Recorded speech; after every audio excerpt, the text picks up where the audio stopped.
Cet épisode commence avec Meryem et Octet qui sont en pleine conversation. Alors Octet dit à Meryem que ça fait seulement 6 mois que l'accident a eu lieu et avant ça elle n'a jamais pris le temps de vraiment l'apprécier.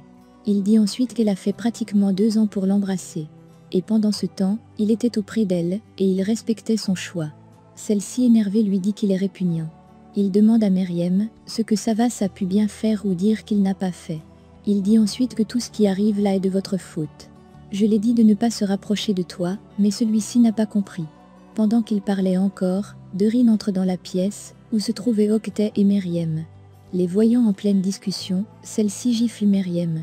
Alors Meryem lui dit que je savais que tu travaillais avec lui, et gifle Dorine à son tour. Alors Octet les sépare, et ils sortent de la chambre en laissant Meryem seule à l'intérieur. Une fois dehors, Dorine lui demande ce qu'il est en train de faire. Elle dit ensuite que Selma est blessée, tu as enlevé Meryem, et tout le monde sait maintenant que tu es en vie. Elle dit ensuite la police te recherche, et ma mère ne te protégera plus, si tu continues ainsi. Alors il répond qu'il n'a rien à faire de tout ça, et que Savas est à sa recherche. Elle lui demande de lui promettre de ne rien faire à Savas, même pas une seule blessure. Et il se tourne pour partir. Elle demande où il va alors, il répond Savas brûle de désir de me voir, mieux qu'on le fasse maintenant. Savas est en voiture, avec l'homme de main d'Octet.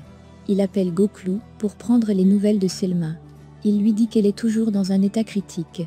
Il dit ensuite qu'ils sont en train de vérifier tous les caméras de surveillance pour voir ce qui s'est passé. Alors Savas lui dit qu'il est en train de partir voir Octet. Goklou lui dit que c'est la folie d'y aller tout seul. Il répond qu'il sait que son homme de main est en train de l'attirer dans un piège, mais il a Meryem. Alors Goklou demande où il va, et celui-ci lui donne l'adresse, et le demande de vite venir le rejoindre. Borchou est dans son bureau à faire le point sur la situation, avec l'un de ses collègues, lorsque Goklou entre dans son bureau, et lui dit qu'il a eu les nouvelles de Savas, et celui-ci se dirige dans le piège d'Octet. Alors Borchou prend sa veste, et ils s'en vont. Nas est à l'hôpital, Belize et Beck viennent à sa rencontre. Alors Belize demande à Nas si c'est vrai qu'Octet est en vie. Celle-ci les fait comprendre que Selma est entre la vie et la mort et qu'Octet a kidnappé Meryem. Belize, encore sur le choc de la nouvelle, n'arrive pas à croire. Nas lui dit ensuite mon frère, Borchou et toute la police sont à sa recherche. Donc s'il te contacte, s'il te plaît, il faut prévenir l'un d'entre nous. Puis elle s'en va. En voiture, Borchou demande à Goklou si Savas a déjà envoyé sa localisation. Il répond non. Il dit ensuite quand cesseras-tu de jouer au héros Savas. Borchou entendant cela lui demande s'il est différent. Elle dit ensuite que c'est la raison pour laquelle elle n'aime pas travailler avec lui, car ils sont trop pareils, elle et lui.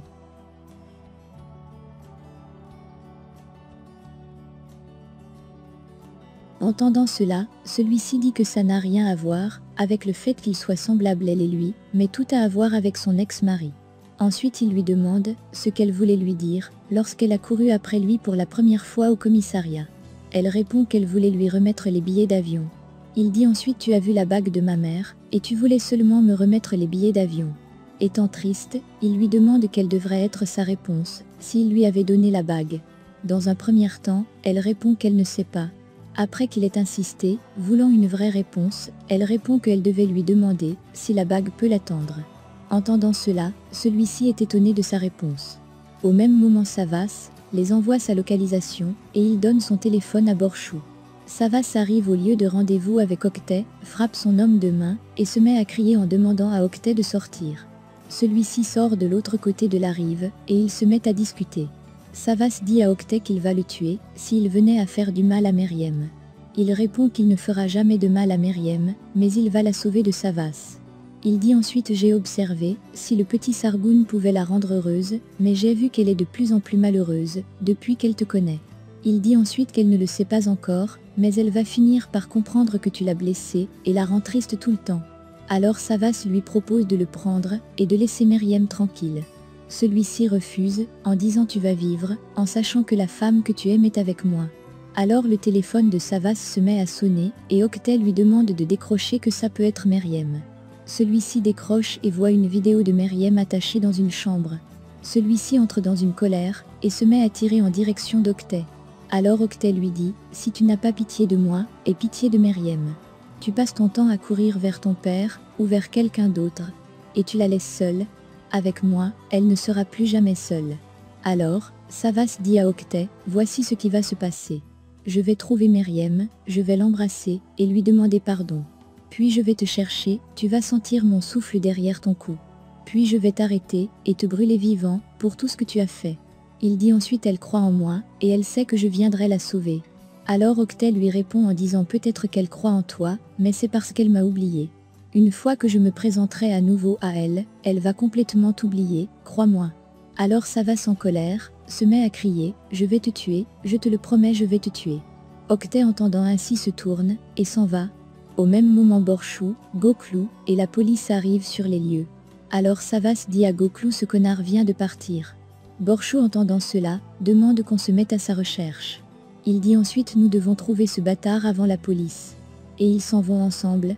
De l'autre côté, Myriam est seule dans la chambre secrète d'Octet. Dorine entre et lui dit que tous ceux qui se rapprochent d'elle finissent par mourir. Myriam répond, tu es proche d'Octet et tu me dis cela.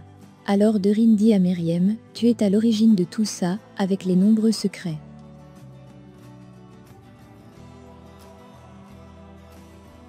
Elle dit ensuite tu es à l'origine de tout ça depuis le début. Elle dit ensuite, si tu avais pris ton père ce jour-là, à la plage et étais parti, rien de tout cela ne devait arriver. Ton père sera encore vivant, et Madame Gouloumzer aussi. Maintenant tu fais semblant d'être touché, lorsqu'il arrive quelque chose à quelqu'un, larmes de crocodile. Alors Myriam lui dit qu'elle est pathétique, et qu'elle n'a pas honte de trahir son humanité, et sa féminité ainsi.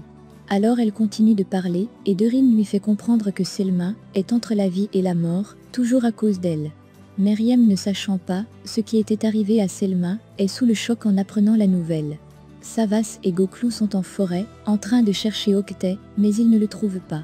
Savas se met à pleurer, en disant que tout cela est de sa faute, et qu'il ne quittera pas cette forêt avant de l'avoir retrouvée. Ensuite il se met à raconter comment Octet était à la boulangerie le matin, Myriam l'a prévenu, mais lui il est parti. Dorine voyant que Myriam était triste du sort de Selma, lui donne son téléphone, et lui demande d'appeler Savas, et de partir. Mais une fois au salon, la mère d'Octet l'arrête, et l'empêche de partir. Puis l'homme de main d'Octet la frappe à la tête, et celle-ci tombe évanouir. Dorine de son côté, reçoit un message sur son téléphone, et s'en va. Youdal et Risa sont en voiture, et celui-ci est très fâché du fait que Octet soit encore en vie. Il dit à Risa qu'il peut faire des affaires avec son ennemi, mais il ne peut pas le laisser détruire son fils.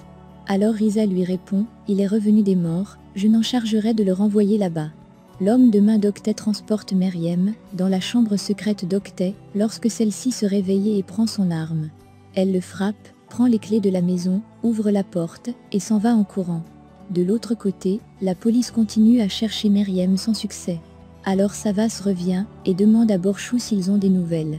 Elle répond aucune, mais qu'il continue les recherches. Alors il reçoit un coup de téléphone de Youdal, lui proposant son aide. Il dit à Goclou de rester avec Borchou à chercher Octet, et lui il va retrouver son père. Savas retrouve son père, et le demande s'il a les nouvelles de Myriam. Youdal lui dit de ne pas s'inquiéter, et de venir avec lui. Myriam est seule à marcher en forêt. Elle entend un bruit de drone et se cache. À l'hôpital, le médecin sort, et Nas lui demande comment elle va. Il répond que son cas est très critique, et qu'ils sont en train de faire tout ce qu'ils peuvent. La mère de Mahmoud arrive à l'hôpital, et dit à Nas qu'elle attend avec impatience la mort de Selma. Elle pourra prendre son petit-fils et partir.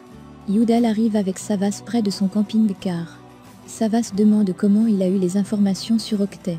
Il répond vois de toi-même. Il ouvre la voiture, et à l'intérieur se trouve Dorine. Alors il demande à Dorine si elle savait qu'il était en vie. Elle répond qu'elle le savait. Il dit ensuite tu vas m'amener le voir. Pendant ce temps, Octet est en forêt à chercher Myriam de façon désespérée. Elle entre dans une vieille maison abandonnée et essaie de se cacher. Octet voulant la faire sortir, se met à crier en disant qu'il a tué Savas et qu'elle peut sortir pour se venger. Il trouve la maison où est cachée Myriam et se dirige vers là. Elle se cache dans un coin et lorsque celui-ci passe pour la chercher, elle le frappe avec une pelle et récupère son arme. Elle tend son arme vers lui et dit je me rassurerai cette fois-ci que tu sois vraiment mort.